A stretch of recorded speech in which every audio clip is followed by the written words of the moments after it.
let's talk about my plans for the Grand Wagoneer project. Okay, first I'm gonna move the Wagoneer into the yard. There's some things that I'll address in this video here, but yeah, I gotta sit on this.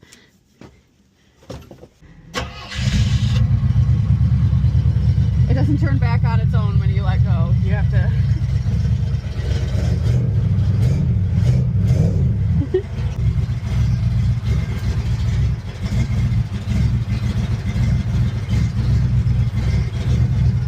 I think it's running out of gas too, to be honest.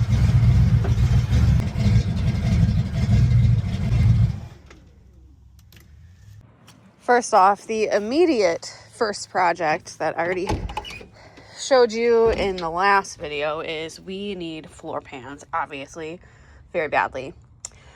I would love to have this Jeep kind of watertight so it's safe to be, if it needs to be parked in the yard, which we're mainly keeping it in the barn, I think. But floor pans, of course, need to happen first. Next, all of my windows have wood in them so that they don't fall down, and as you can see, they fall down anyways.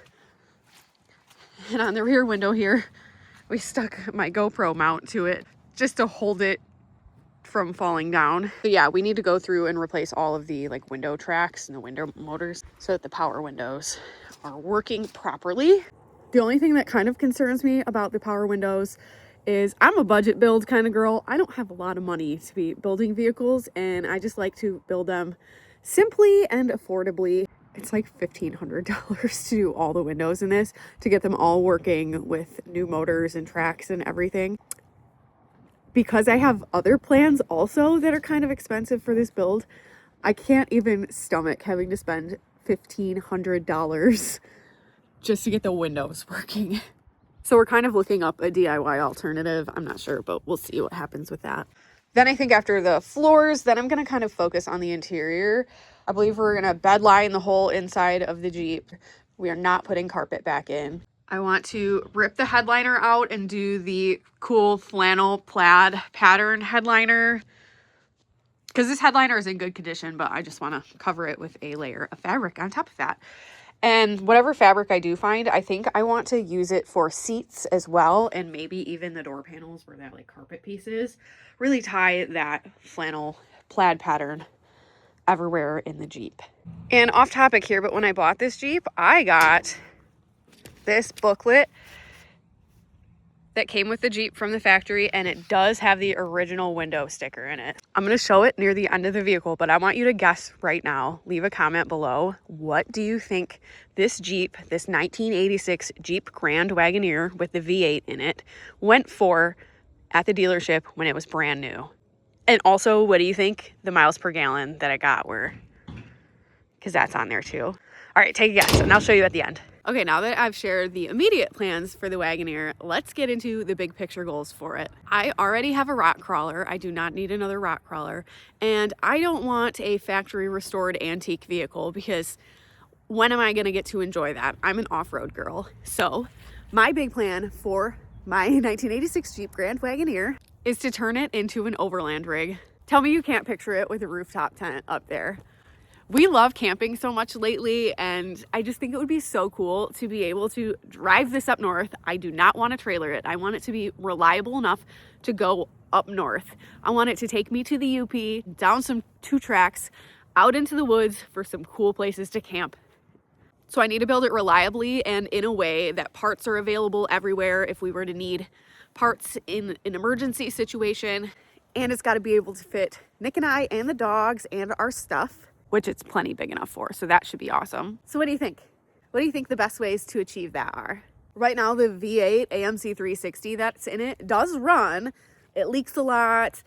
It is lower miles. The seller told us it has somewhere around 30,000 miles on it because they replaced the original motor with a Jasper motor, which is a replacement of the factory motor. But honestly, it burns gas like crazy.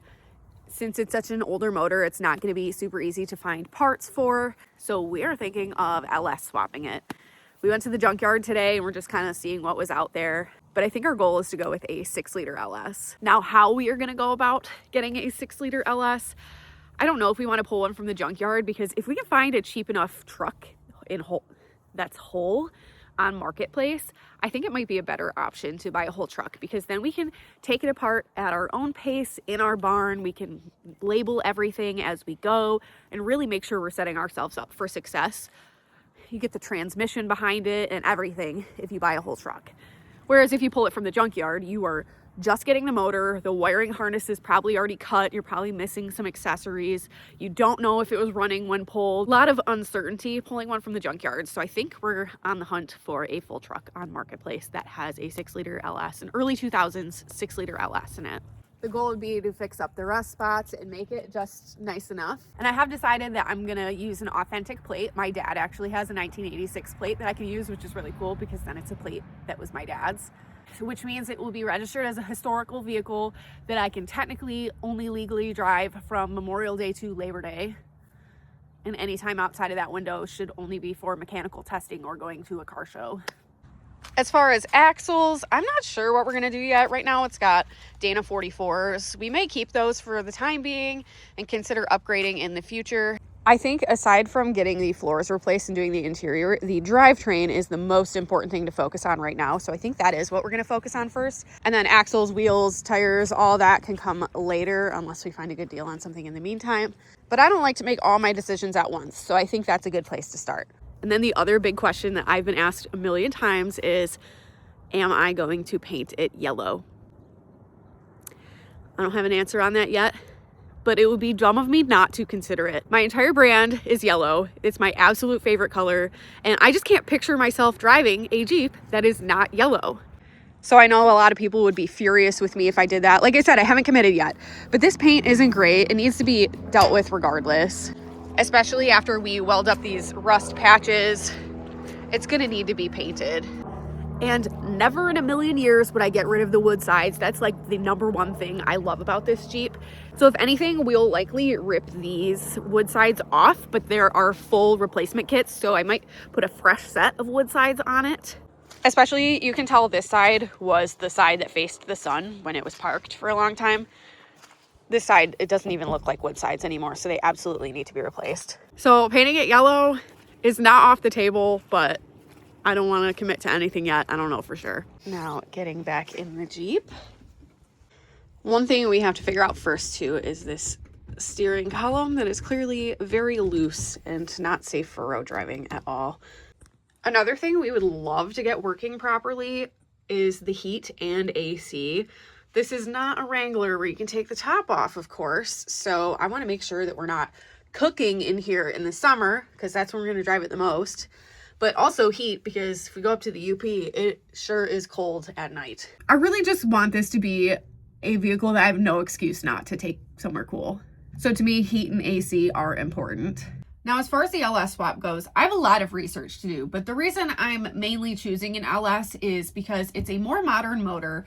It is so common, it's dependable, and it will be easy to get parts for. But I do need to keep researching like what year might be the best, that sort of thing. And since I know a ton of you have LS swap experience, I am all ears to any suggestions, information that you have that you can share with me on that, because truly I'm just in the beginning stages of figuring this out. We've never LS swapped a vehicle before, but I'm always up for a challenge, and I love a super common swap because, like I said, you can go get parts anywhere.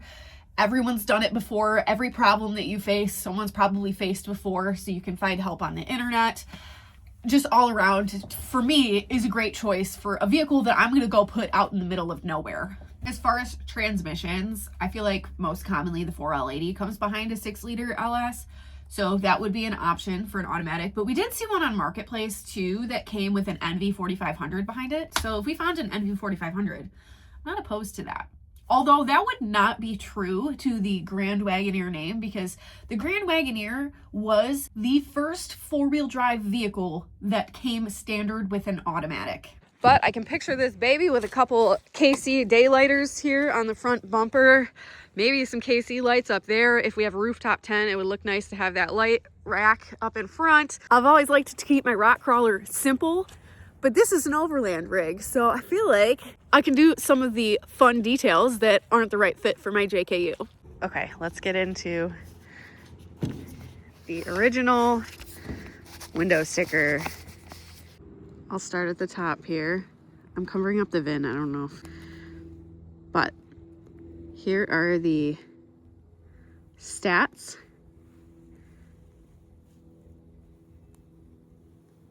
And for optional,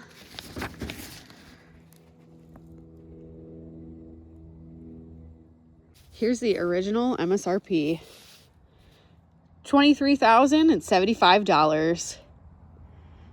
And the miles per gallon information on this, it got 11 city miles per gallon, 13 highway, and it says the annual estimated fuel cost is $1,500.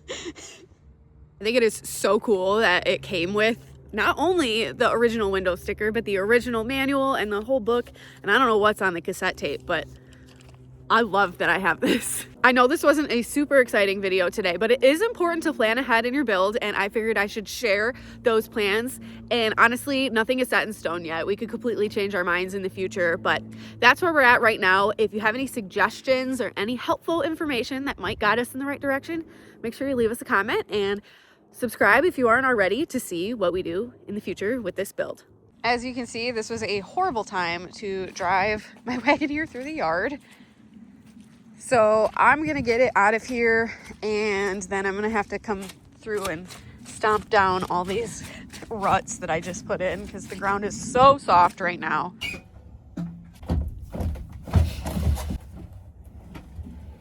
I'm also a little hesitant to even share build plans like this on the internet because I build my Jeeps the way I want to build them for me. I don't build them for the internet. So I know there's always going to be people, you know, everyone has opinions. There's always going to be people that hate what I'm doing, and I don't want anyone's opinions to affect how I feel about my plans. So usually I love to keep things a secret and just do it. But for the sake of documenting this build, I feel like I have to share. Okay, let's try and not rip up the yard any more than I already have.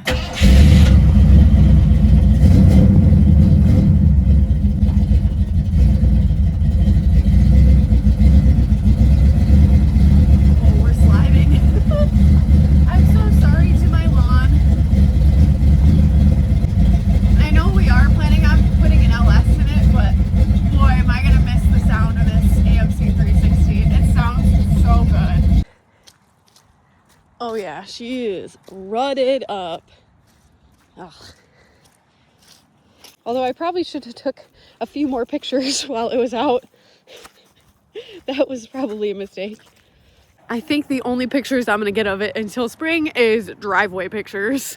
Definitely no more yard pictures. Oops.